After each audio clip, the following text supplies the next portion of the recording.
Revelations.Unveiled.Detroit.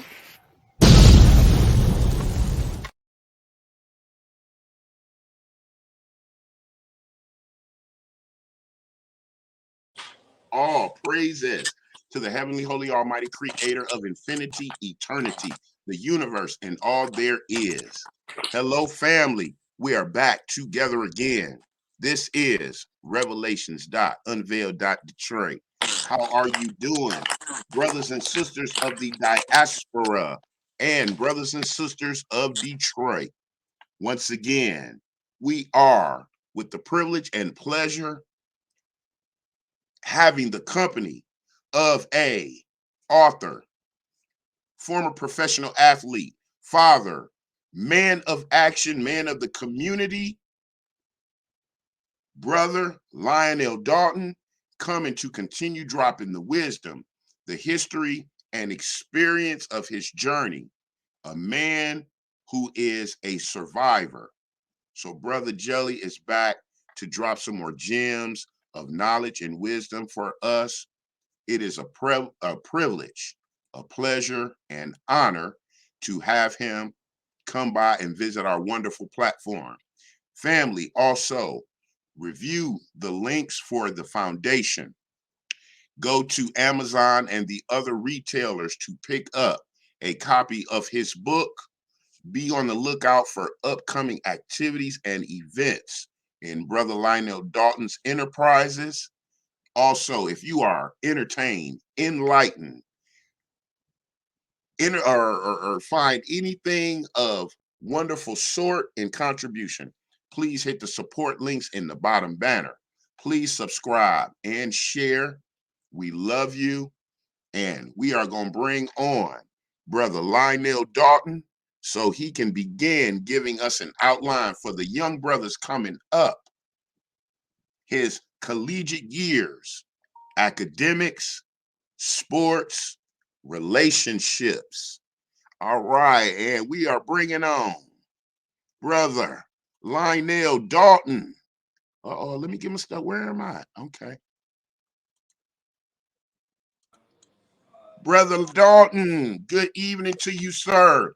It is a Good pleasure evening. to have you back once again. We thank you here at Revelations.Unveiled.Detroit. We know it is getting a little chilly around the Detroit area, so we want you to give us as much time possible, as much of your story, and we're going to turn the floor over to you so that we can get an outline from your first story of the childhood years, which was a wonderful expose of self and wisdom. So let's go ahead and let you continue with your wonderful story of the collegiate years, Brother Doc. Okay. So hey, how you doing, brother? Thanks for having me. What I left off was I graduated high school '94, got a full 4-year scholarship to Eastern Michigan, which I was happy but also upset about because I was supposed to go to University of Michigan, but because I was too busy chasing girls and not preparing for my ACT test, I ended up having to be a Prop 48 at Eastern Michigan, which ended up working out in my best interest.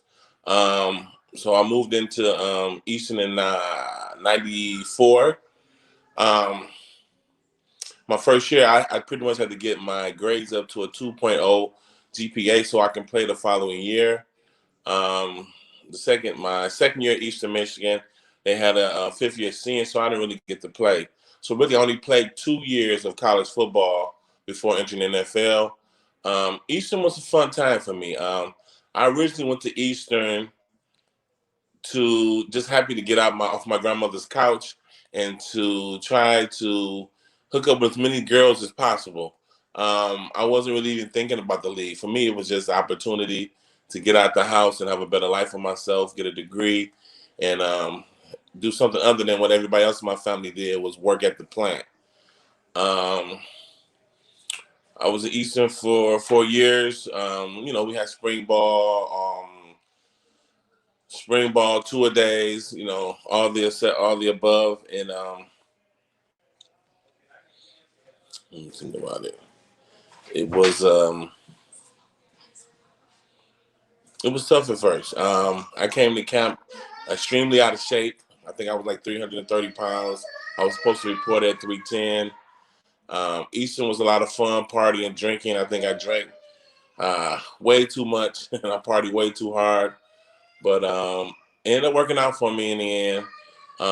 It wasn't until maybe my junior year, when our coaches told me that I was strong enough and fast enough. If I applied myself, I would get opportunity in the NFL.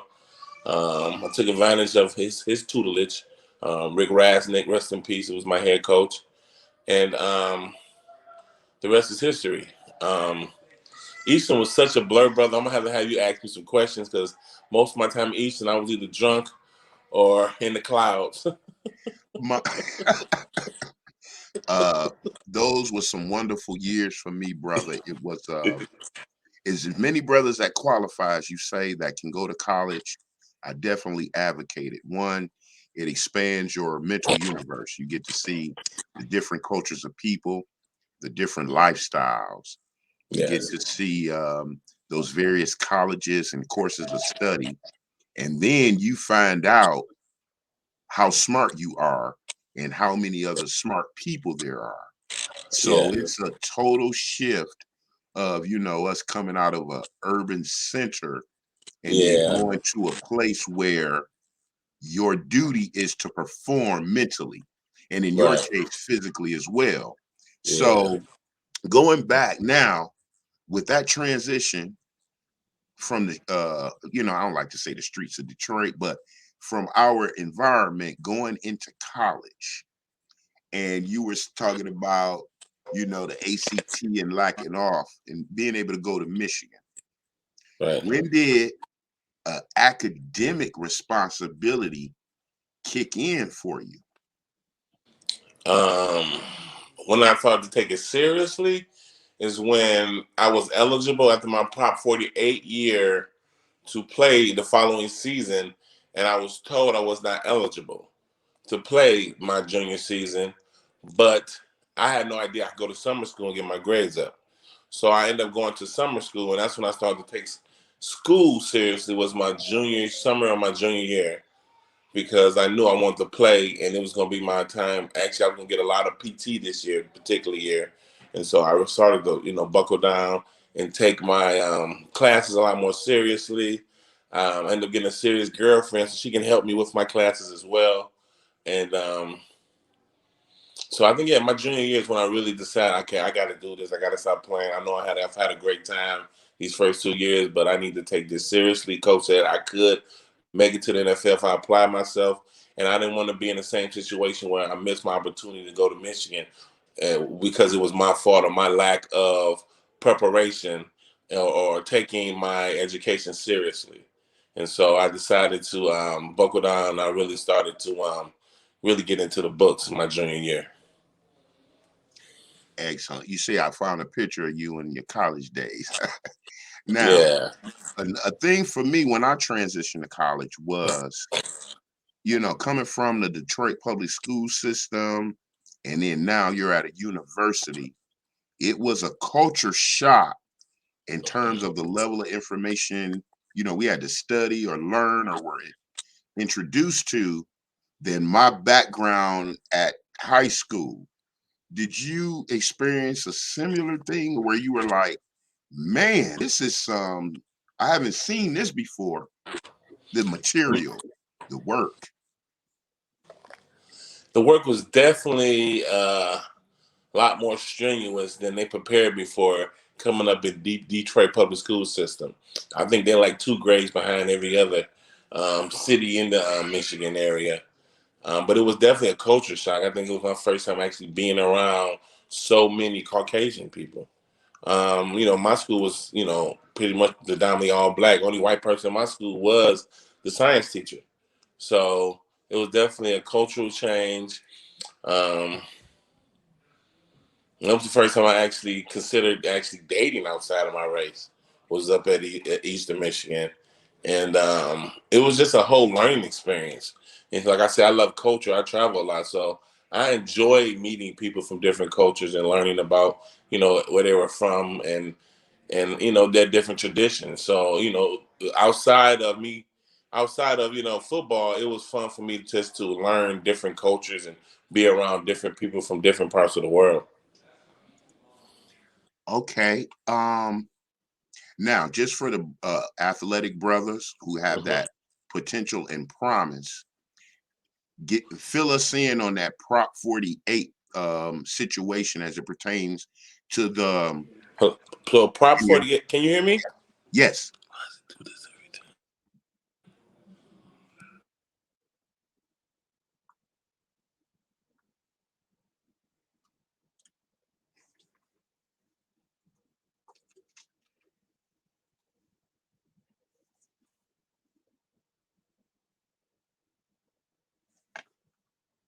Is when you don't pass your ACT or SAT, and the school decide they want you bad enough that they were willing to find you grant money and different funding so that to pay for your education as a regular student. And after you got a 2.0 or better after that first year, you would go on a full scholarship the following season. All right. So to focus on the young athletes, ACT scores, SAT above the 2-point threshold, so they won't, what is it, surrender, sacrifice, or wait that year? Yeah, so you lose a year. So you had two options. You can go to junior college and play football. They didn't care about the grades didn't really matter when you went to JUCO. But most of those were down south, or you can stay locally and they have Prop 48 where you lose a year eligibility as a player, but you get the opportunity to be on campus and get your education paid for by different various grants and alumni who want you on their team. And so that first year they pay for it. As long as you get a 2.0 or better, you receive a scholarship the following season. Me, my frat brother Charlie Batch, who also played in the league, both of us actually participated in Prop 48. It was another way for smaller schools to get big name players out of high school. So if guys want to go to JUCO, they can come Prop 48 at a smaller school like Eastern and then play their next season and play the next season. So it was I didn't want to go down south to a JUCO. I wanted to stay home, and I was willing to sacrifice that year. Excellent information. Excellent. All right. You outline the party lifestyle, the drinking, and the haziness, right? And Right. so, we all do that thing, in our college years. But for those brothers that's focused, the athletes and the students, tell us now how to manage, combat it, or put it in the right perspective so we can get that high performance for the reason we're there. For me, I had to find out my why, and then my why was the opportunity to be able to go to the league and make a better life for me and my family. So I went from drinking 2 St. Ives every day, 5 days, 6 days a week, to maybe drinking a couple times, just drinking on the weekends. I went from messing around with the purple haze every day to maybe every 2 or 3 times a day to just maybe after a practice. So I kind of I limited my consumption of any drugs and alcohol in pursuit of a better life. And so I was trying to get in the best. I got in the best shape of my life, and I'm just focused on my why, and that was just to make a better life for me and my family. So for me, it was making a better life, and then I think once you find your why, you start to prioritize what's important.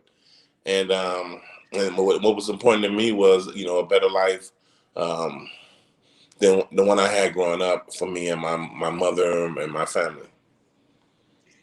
Excellent management. Okay. Now going into the athletics.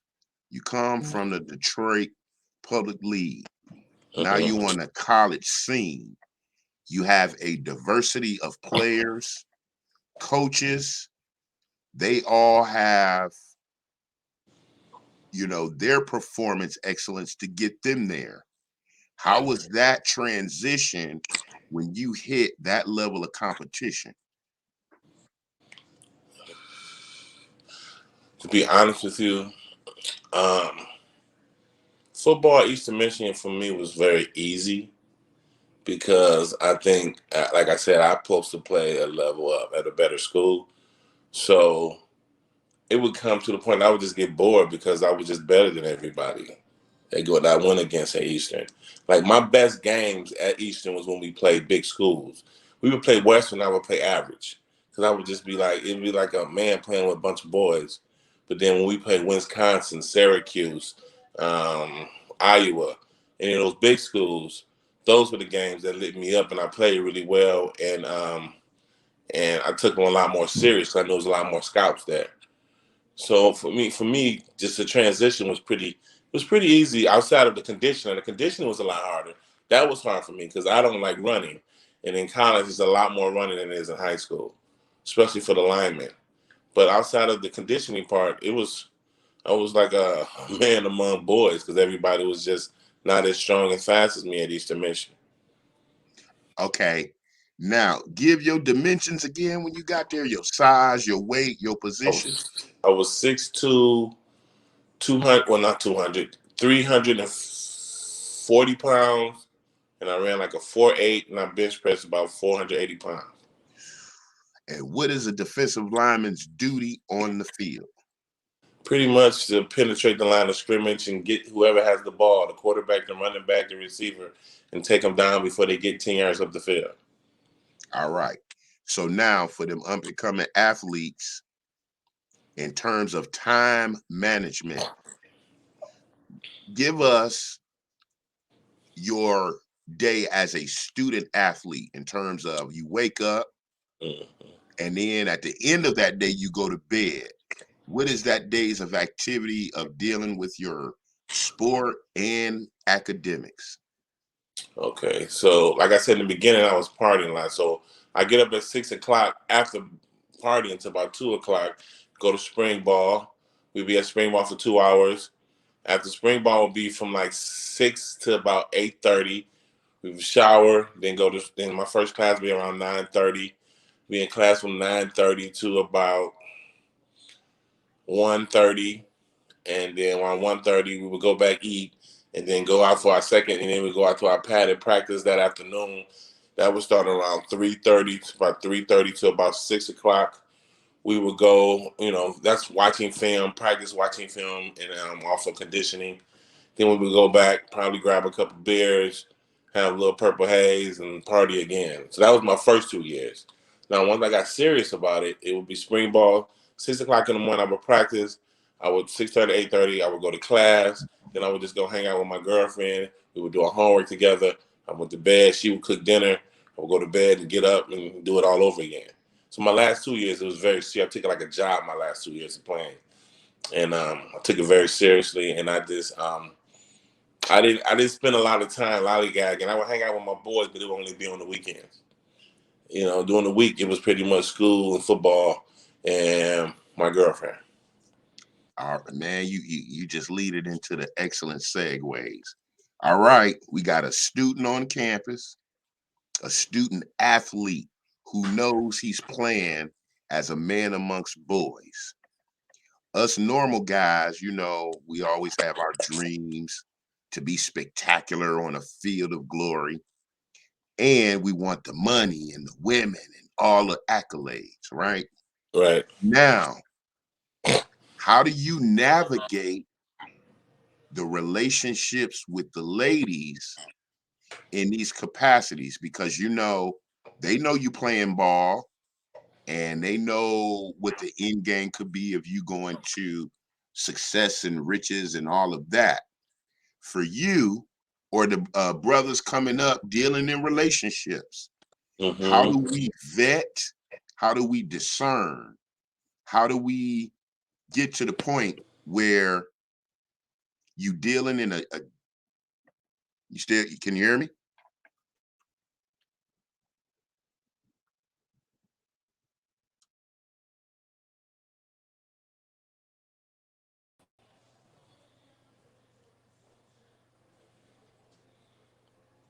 How do you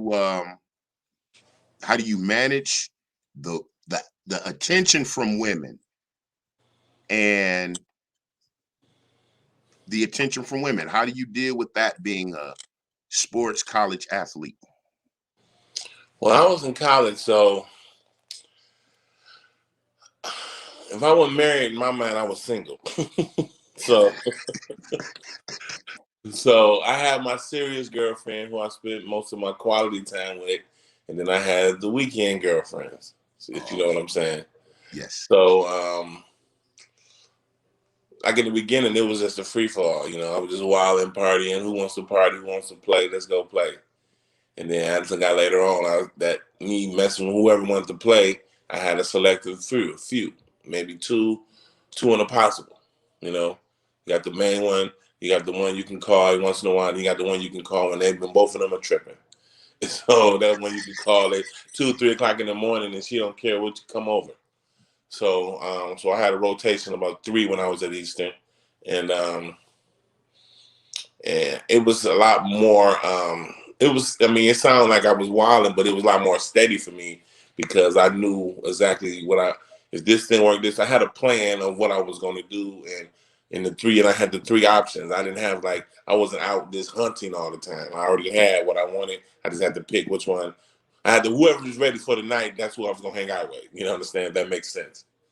Oh, yes. And so you do have all that attention. You have many more options, and it just sounds like a area where you would advise brothers to be cautious, especially in this time of the R. Kellys and the Bill Cosby type. And I'm not impugning them brothers, just the accusations. You know what I'm saying? That's funny And you said that. I had a story about that too. So when I was at Eastern, my first time at Eastern, so before I went to college, my auntie, she don't like white people. Okay. So she told me when I go up to Eastern Michigan, don't be messing with them white girls. And so the first thing, when you tell a kid don't do something, first thing he's gonna do is gonna do it, right? Yep. So I'm washing my clothes, and this little gymnast was giving me the eye. It's a little white girl. She had a little tight little gymnast body. I was like, okay, all right, it's gonna be my first white girl. She was acting like she was feeling me. We went back to the dorm, started messing around, and she said, "Stop." I said, "Okay." I'm having a flashback from when I was raped. Oh. Man, all I'm thinking in the back of my head, my auntie said, I told you don't mess with them white girls. And so, that could have went either way, depending on if because I had a friend lose a scholarship because both of them were drunk and they had sex, and she woke up the next morning and said she didn't consent to it, and he lost his scholarship. So, so that could have that could have completely changed the trajectory of my life if, she decided she wanted to play victim like they used to do when they used to sneak out to the barn during the slavery. So I was lucky. So yeah, that kind of straightened me out as well. To start that happened my sophomore year, so that kind of straightened me out as well. And I just started to, like I said, I had 3 consistent. I was not one out here just trying to wild and mess with everybody because you never know people's intentions. Yes, sir. Okay. Now, not so much that she was Caucasian, but right. Just us living in the city, which is predominantly black, like 80%. Right. We stay in the city. Like you said, we're not exposed to as many of the other ethnicities, even though we are as much as many people in other cities. So when you get to Eastern and you on a team with the diversity of people, and you traveling now to these other schools, bigger schools, expanding your experience, did that start to change, as you were saying, did that start to change what you thought about different people or Definitely. groups? Like I said, I was raised in a household where the only person they liked was white was Jesus, if you know what I'm saying. You know what I'm saying? They ain't like white people, but it was a big white Jesus on the wall. Caesar Borgia, Right, exactly. Exactly. So it definitely, I ended up, getting to meet different people from different walks of life and different cultures. And I made a few friends, and it definitely changed my perspective of what I was taught as a child because I got to meet these people for myself and judge them for myself, and I realized that everybody wasn't like what they told me growing up. Yeah, I got some friends from college to this day that are, other races and groups of people. So I got to meet some really cool people that I probably wouldn't have got to meet if I would have just left high school and went straight to the plant instead of going to school and experiencing these different cultures. Excellent. Now, another thing in terms of the imagination, you've lived it.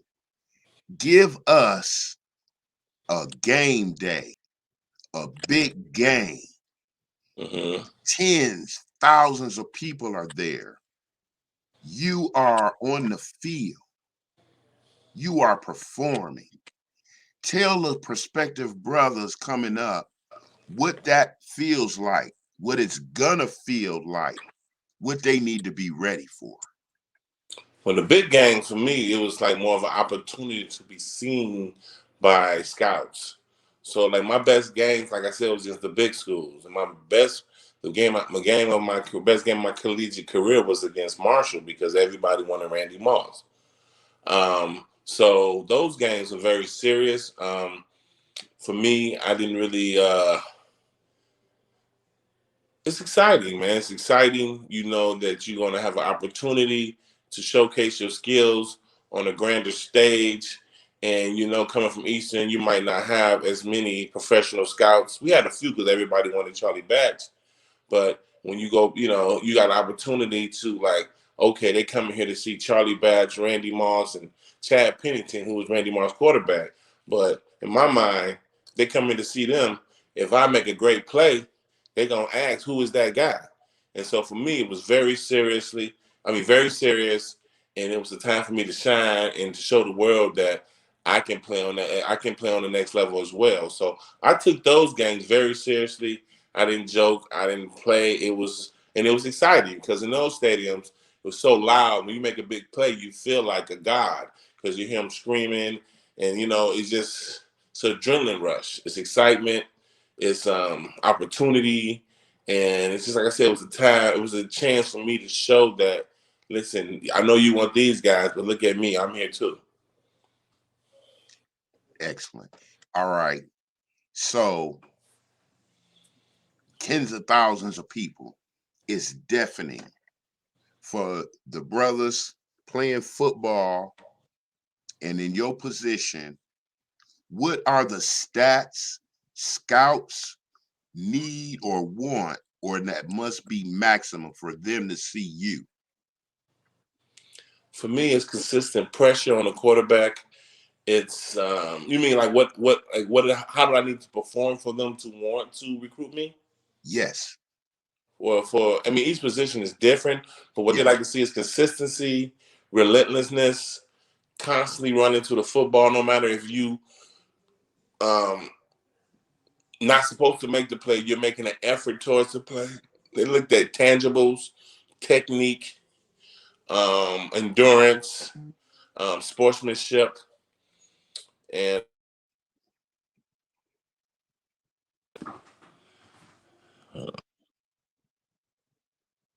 aggressiveness. Hello? Yep. Why does it keep doing this? I hate when I do this.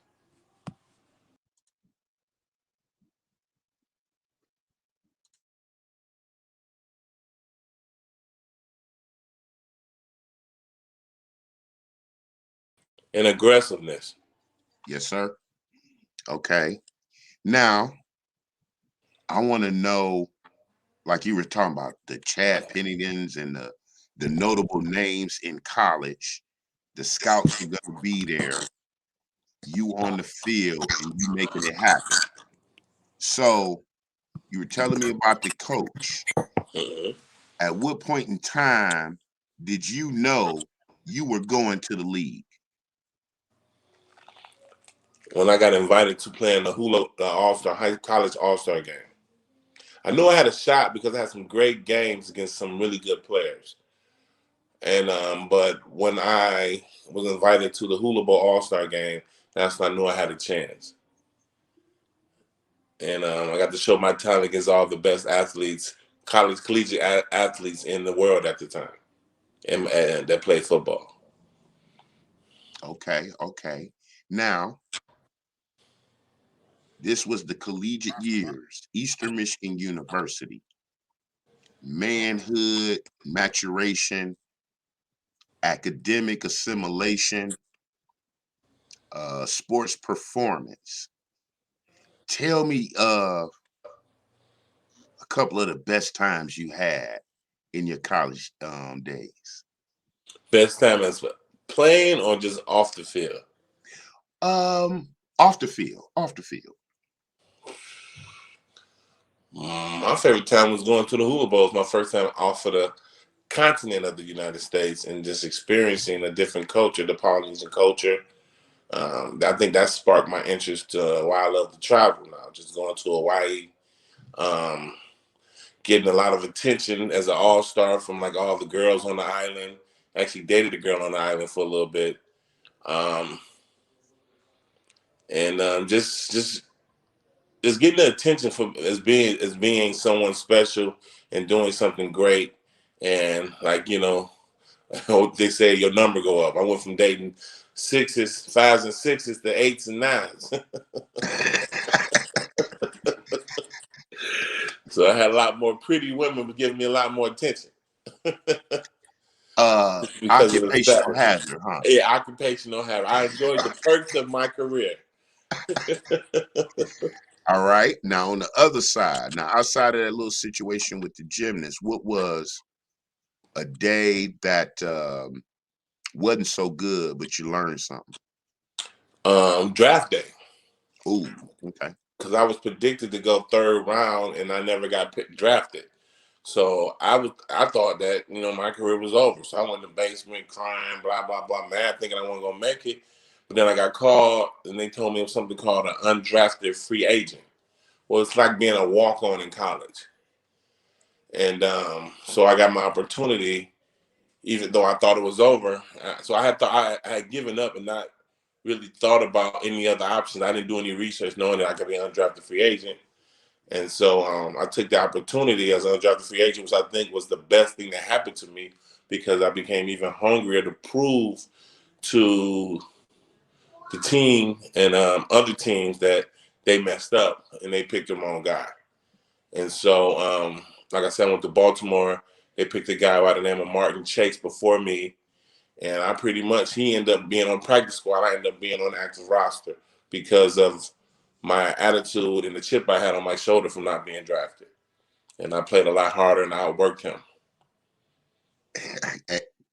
On the screen, people, you see Brother Dalton and some of the information when he was inducted into the Eastern Michigan Hall of Fame. So, bro, you are giving excellent just marketing and experience for the school, for the up and coming athletes. What do they need to know? Because, like I say, when we make these transitions from one platform to the next, for the young brothers in Detroit, the young athletes and young students getting ready to go to college and embark on this new life, what would Uncle Jelly Roll, tell them? First thing I would tell them is to find out that why. That's very important because just like anything you do great in life is going to be some bumps in the road. And those why help push you past those bumps in the road. Secondly, I would tell them from an athletic standpoint to become a student of the game because the more you know, the less you got to rely on your athletic ability and you can rely on your mental skills. So if I know they line in this formation, the chances are that they're going to only run these so many plays. I don't got to do all this extra running. I can go exactly to the spot that I know I studied where it's going to be. Then it's like the game within the game. So you can make plays with your mind instead of always just relying on your God-given ability because you studied and you're a student of the game and you know just as much as the coaches know that they can only run so many plays from this particular setup or alignment. All right. Now, at what point do, agents or representation, um, gifts, struggling, trying to have a little money in your pocket, When did that when does that become a factor in a student athlete's or a collegiate athlete's life? Well, I know now they get paid. They get paid something, the student athletes. But I think it's always, even if you're not a player, to become financially literate of your money and where it's coming from and how to save and how to invest it. And that's something they don't teach you. And that's why a lot of brothers who play ball end up broke, because you can make a lot of money but still have a broke mentality, and you can still spend like if you have a broke mentality, you're going to eventually be broke. Um, and so I recommend just um, financial literacy. Would you have them incorporate that into their college classes?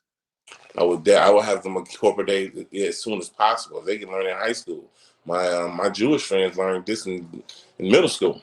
They knew about money from middle school. They finally had them teaching them about the stock market in middle school. But as soon as possible, I definitely recommend financial literacy, economics, learning how money works, and the importance of investing and not just spending. Because we tend as African Americans to spend more than we invest. But that's Tell a them, stereotype. you know, the stereotype come from some root. Now the fruit could be fake, but the root is in the ground somewhere. Right. So the agents, your representation, how do Mhm. you navigate that? That's a hard one because they all lawyers and they all professional liars. From my experience, don't go with the guy that says he has a financial advisor and he got everything you need, because he's getting kickback, and those guys might not be looking out for your best interest. Um, I say get an agent that don't have a bunch of people that play the exact same position as you, because they're gonna whoever's projected to go first, that's who they're gonna give all the attention to, and you're gonna be on the back burner. I recommend a guy who's been in the league a long time, who's not with the game, and only has a few players, because he's going to work extra hard for you. And that's what I recommend, instead of going on these big agencies, because a lot of people go with these agencies because that's where all the big players go to. But sometimes you can get like what's the guy RPG for Baltimore Ravens? Mhm. His mother is his agent. He does all his Okay. off the field sponsorship packages. She handles his contract. She gets a lawyer to help her, but what I'm saying, to look over the contract. But his mother does everything. He doesn't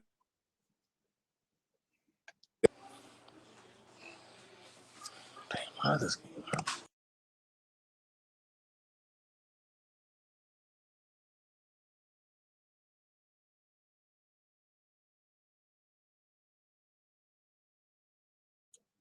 agent. And I recommend learning the game, learning the numbers. You can pretty much just look and see what the top people playing your position and that your skill level are making, and you can request the same. Save some money, start learning the financial game early.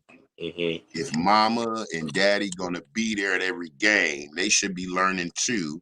And Right. they could be two other parties that are watching your interests where you don't Hmm. have to pay somebody. Right. Or you can So pay mama. You can get mama that 3%.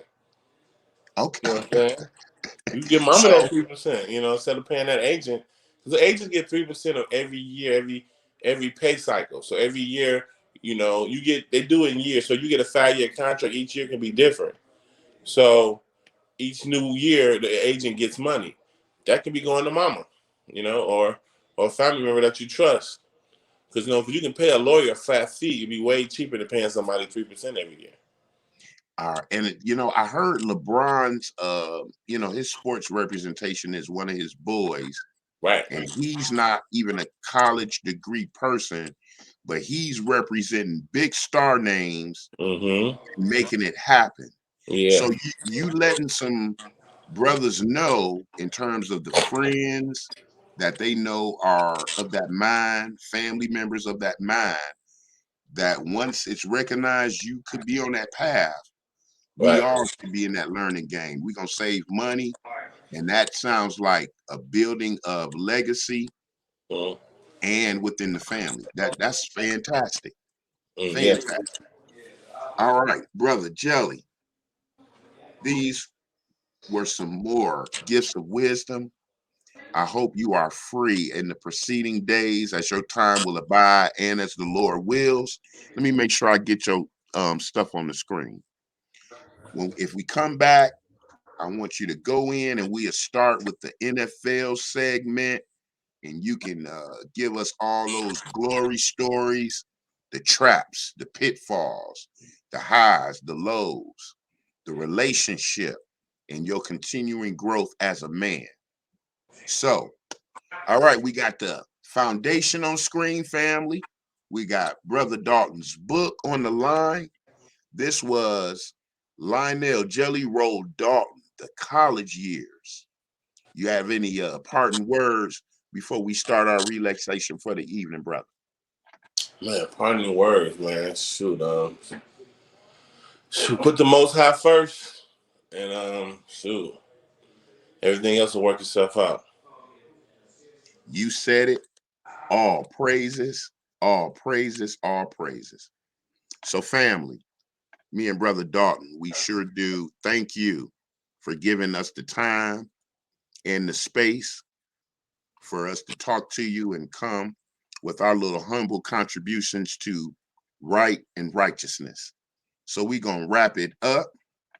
I am going to say this is Revelations.Unveiled Detroit.